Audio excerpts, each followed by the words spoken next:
What is good, everybody? It is your boy Cap back with another Xenoverse 2 DLC 12 video for you guys.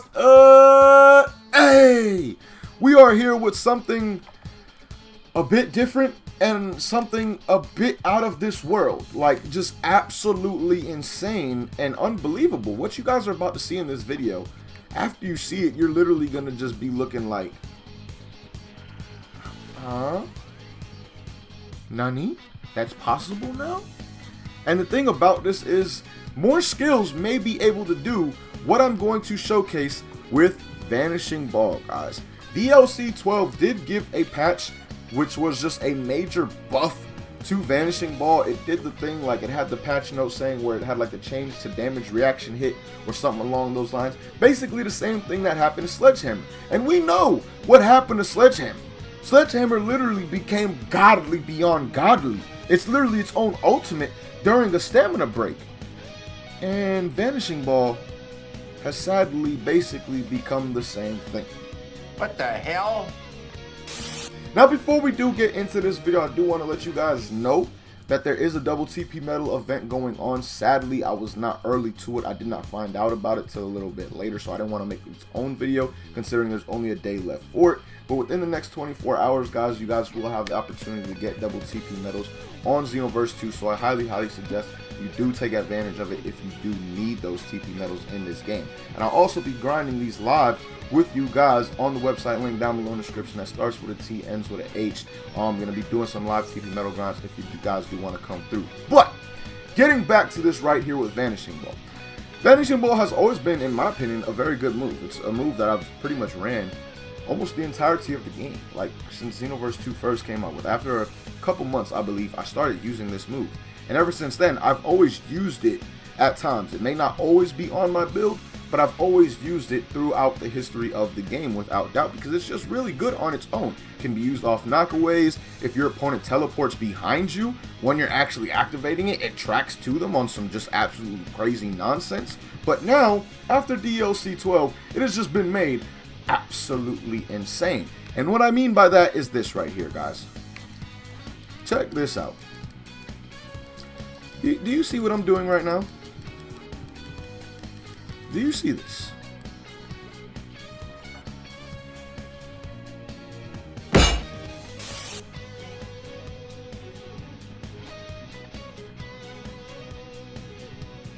Huh?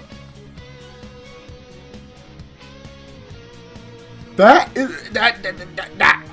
you see what it's doing to me, and I've already seen this, and it still leaves me speechless when I see it again. It is just absolutely insane. It is unbelievable that this skill does this. And again, it had the same patch done to it that Sledgehammer did, which makes me feel like all the other skills, for the most part, that had that same change to where it says change damage reaction hit, most likely means you can either, one, spam it over and over and over again once you do hit your opponent with it, or two, use it in some kind of combo where it gives that kind of knockback to where you can immediately go into another move and combo into it. Because that's just what it seems like with this whole change reaction to damage hit thing. It seems like that's along the lines of what it means. Now, I will be testing the rest of these skills to see if you can do things similar to what I've done with Vanishing Ball and Sledgehammer. By the way, shout out to homie RDF 2050 for showing me this tech right here, guys. Without him, I would not have known about it. But again, I really want to test the rest of the skills to see what else can be done in this fashion. Like, what else can you really do with this move right here, or with other moves in this way? How many moves are there to where you can just use them back to back to back now with that whole change to damage reaction hit thing that was applied? Now, one thing that the homie RDF did tell me, he said you had to use a hard knockaway. I don't believe that's true. And if it is true, I think he just means a knockaway that Vanishing Ball will land in. Because any knockaway that Vanishing Ball will land in, as long as you are holding up as you see on the analog stick right now, you will be able to do this. Now, usually I will also say this. Usually I do not showcase things like this, guys. I never really did, especially when Xenoverse was popping like that. Now, the reason I'm coming with this here is because it's more of a warning and a kind of like an early, I guess you could just say early warning to what Xenoverse 2 is kind of becoming at this point in time. And I feel like they implemented things like 2-bar evasives because of how crazy they were truly making the skills within this game. Because now there's so many skills that work off of knockbacks, whether it be ultimates or regular attacks, that 2-bar evasives are actually helpful in that sense. There's so many unvanishable ults now that there were not when the game was first around.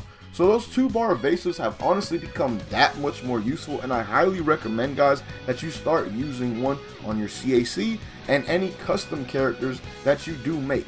Why? Because not only is there stuff like this, again, with Vanishing Ball, there's so many skills, guys, that do so much damage in the game now. Like, Vanishing Ball does decent damage for a key-based skill, but you got moves like Kaioken Kamehameha, a fully charged times 10, doing 10k plus damage alone, and then you can combo those moves with others, making them that much more invanishable. For example, if I knock you away, hit you with a burst Kamehameha, then a times 10 or a Kaioken, I'm looking at like 13-14k damage from that alone, and the only way for you to get out of it is by using an evasive. So honestly, guys, this video right here is to inform you about what can happen, and then also to talk about the simple fact that, again, 2-bar evasives are just becoming that much more necessary. Without a 2-bar evasive, you will seem at a disadvantage, especially if there's more skills that are like this. Again, there was like 30 skills on the patch notes that had that whole change to damage reaction, whatever bullshit.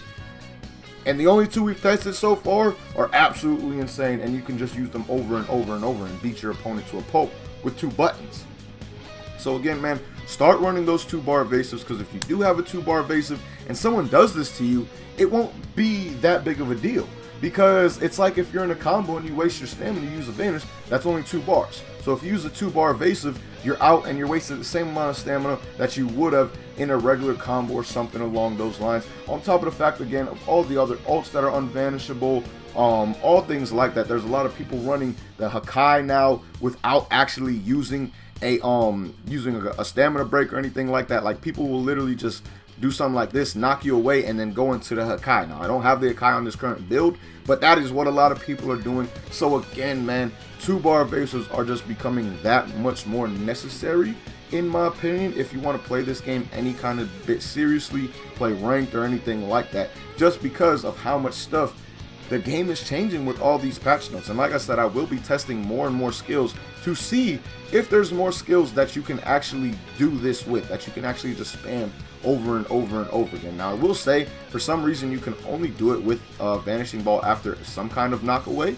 If you just throw out the move by itself, it won't work in that fashion, and really, you don't want to throw out the move by itself anyway.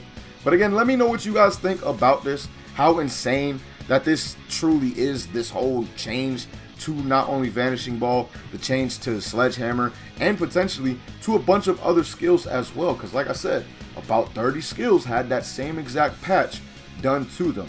So I'm going to be testing those throughout the next days. And if you guys see videos on them, you definitely know what is coming and why I'm making those videos. Mainly to warn you of what the hell you can potentially see when you play this game online. And again, why you're going to start running those 2-bar evasives more than anything. But let me know what you guys think overall about this down below in the comments. And as always, man, thank you guys so much for watching. Hope you guys enjoyed. Until next time, hope you have a good day. Peace, y'all.